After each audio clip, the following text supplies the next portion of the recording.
बूढ़े पिता ने निष्ठुरता से छोटी लड़की को खाई में धकेल दिया, लेकिन जैसे ही वह बाण की तरह नीचे गिरने लगी, अचानक उसने परी जैसे पंख फैला दिए, हल्के से ऊपर उठी और आकाश में उड़ने लगी। असल में वह एक किंवदंती में वर्णित अंधेरे रात की वंशज थी। क्या वह भी है?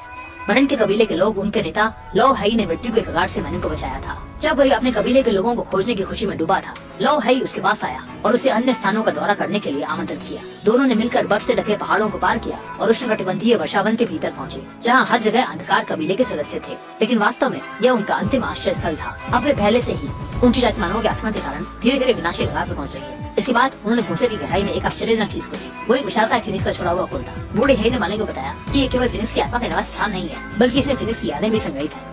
वह न सिर्फ कबीले का एक सदस्य है, बल्कि अकेला व्यक्ति है जिसने फिनिक्स की रक्त धारा को विरासत में प्राप्त किया है, और यही मार्लिन की शक्तिशाली जादुई क्षमता का रहस्य है। छोटा भाई यह सुनते ही उसकी शक्ति का उपयोग करके युद्ध छेड़ने और एक बार में ही मानवों के क्रूर शासन को पलट देने का विचार करता है। छोटा काला इस बात पर दृढ़ विश्वास रखता है कि केवल वही अपने लोगों को उज्जवल भविष्य की ओर ले जा सकता है। उसने मार्लिन से आग्रह किया कि वह क्रोध छोड़कर इंसानों के साथ शांति से सहअस्तित्व में रहे। उस रात मार्लिन युद्ध और शांति के चौराहे पर भटक रहा था, लेकिन अनजाने में उसने एक बच्चे को विश्लेषणात्मक सोच का एक तरीका देखा। उसने हल्के से हाथ हिलाया, जिससे सूखी शाखा में नई कोपले निकल आए। उसने उस छोटे लड़के को अपने पास बुलाया। लड़के ने उसे शाखा दे दी। लड़के की आंखों में विश्वास और उम्मीद भरी थी तथा वृक्षों की शाखाओं पर नई ऊर्जा। उसकी दृष्टि काफी कोमल हो गई। हालांकि जैसे ही उसने निर्णय लिया, उसे अचानक कुछ आभास हुआ। दुष्ट रानी ने बड़ी संख्या में सैनिकों को भेजकर जंगल पर कब्जा करने का प्रयास किया। वे बिना किसी दया के सब कुछ नष्ट कर रहे थे। यह सब देखकर उसका गुस्सा फिर से ज्वालामुखी की तरह फूट पड़ा। शानदार विस्फोट हुआ और उसके हाथ में पकड़ी टहनी भी जमीन पर गिर गई। तुरंत ही वह जीवनहीन हो गई। वह दृढ़ संकल्प के साथ खड़ा हो गया, पंख फैलाए जंगल की ओर उड़ चला, ये तय करके कि इसके लिए मनुष्य को खून की कीमत चुकानी होगी। लेकिन चालाक सैनिक पहले से ही घात लगाकर बैठे थे, नहीं तो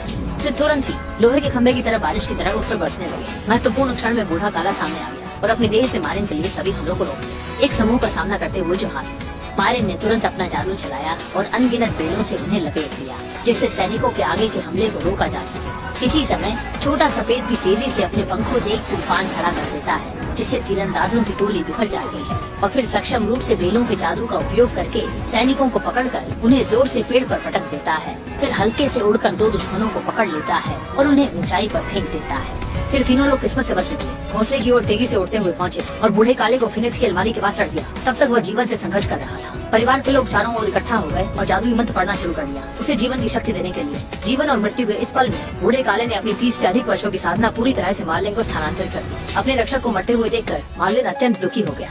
मार्लिन ने मन ही मन शपथ ली, वो मानवों के खिलाफ अंत तक लड़ने के लिए दृढ़ संकल्पित है। एल्फ और मानवों के बीच युद्ध कभी भी छिड़ सकता है। और दूसरी ओर वह दुष्ट रानी मोर जंगल पर कब्जा करने के लिए राजकुमारी के नाम पर सैनिकों की भर्ती कर रही है। विवाह के राजा ने जंगल के सभी छोटे परियों को इकट्ठा किया ताकि उन्हें एक साथ पकड़ सके। भोले वाले छोटे परियां बहुत उत्साहित हो गए, बड़ी संख्या में पहुंच गए और दावत में शामिल हो गए। जल्दी ही वे भव्य राजमहल पहुंच गए। राजकुमार बिल्कुल भी नहीं जानता था कि वह रानी के जाल में फंस चुका है, और राजकुमारी को बिल्कुल भी खतरे का एहसास नहीं था जब तक कि राजकुमार ने उसे एक प्रकार का फूल नहीं दिया। उसे अचानक एहसास हुआ कि ये फूल केवल मोल जंगल में ही होते हैं। जब उसने सुना कि फूल राजकुमार को रानी से मिले हैं, तो राजकुमारी तुरंत रानी के कमरे की ओर दौड़ी, लेकिन वहाँ उसे रानी का कोई निशान नहीं मिला। केवल एक अकेला लकड़ी का पुतला था जिसने राजकुमारी का ध्यान आकर्षित किया। राजकुमारी की नजर राजकुमारी आगे बढ़ी और धीरे से कठपुतली का सिर घुमाया। पीछे अचानक एक छुपा हुआ गुप्त दरवाजा खुला। राजकुमारी ने गुप्त मार्ग के सहारे रानी की रहस्यमय प्रयोगशाला खोज निकाली और गलती से रानी की गुप्त साजिश का पर्दाफाश कर दिया। एक बौना चिमटी से फूल के पराग को ध्यान से उठाता है, धीरे से पराग छाटता है, फिर सावधानी से एक कण उठाता है, जिससे पूरी प्लेट लौह धूल तुरंत लाल हो जाती है। इसके बाद वह एक जीवित पकड़ लेती है।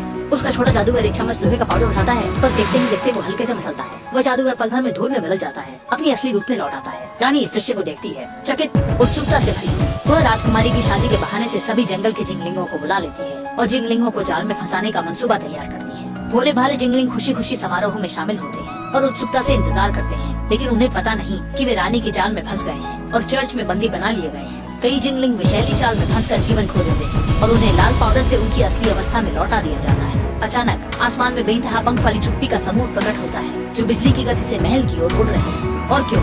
एक तरफ रानी ने अपने अधीनस्थों को पहले ही घात लगाने का आदेश दे दिया था, बस उनके जाल में फंसने का इंतजार कर रही थी। रानी के आदेश देते ही सैनिकों ने गुलेल का उपयोग करके अनगिनत तोप के गोले फायर किए और उन तोप के गोलों में लाल पदार्थ की अंधकार जाति की जानलेवा कमजोरी थी। तोप के गोले से छुए गए सभी अंधकार जाति के सदस्य जमीन पर लौटने लगे, मिट्टी में बदल गए। लाल तोप के गोलों की बारिश के सामने अंधकार जाति के सदस्य तुरंत मारे गए। मृत्यु दशा भयानक थी। सौभाग्य से कुछ फुजी नामक अंधकार जाति के सदस्य ने दीवार की सुरक्षा को सफलतापूर्वक तोड़ दिया और एक संघर्ष शुरू हो गया। गुप्त कमरे में फंसी राजकुमारी आखिरकार मुक्त हो गई। बाद में वह उस छोटी खिड़की से बाहर भाग गया और तेजी से राजकुमार को ढूंढकर उसे सच्चाई बता दी। असल में यह सब रानी की चाल थी। सच जानने के बाद राजकुमार सीधे राजमहल की दीवार के शीर्ष पर रानी के पास गया और उसे तुरंत हमले को रोकने का आदेश दिया। पर काले कबीले क्या, लेकिन सत्ता में होने के कारण रानी भला एक राजकुमार की बात क्यों मानेगी। स्थिति और भी गंभीर होने वाली है। राजकुमारी ने जल्दी से कौवा सहायक को बुलाया ताकि फंसे हुए जादूगरों को पहले बचाया जा सके, लेकिन सैनिकों ने जल्दी ही उनके अभियान को भांप लिया।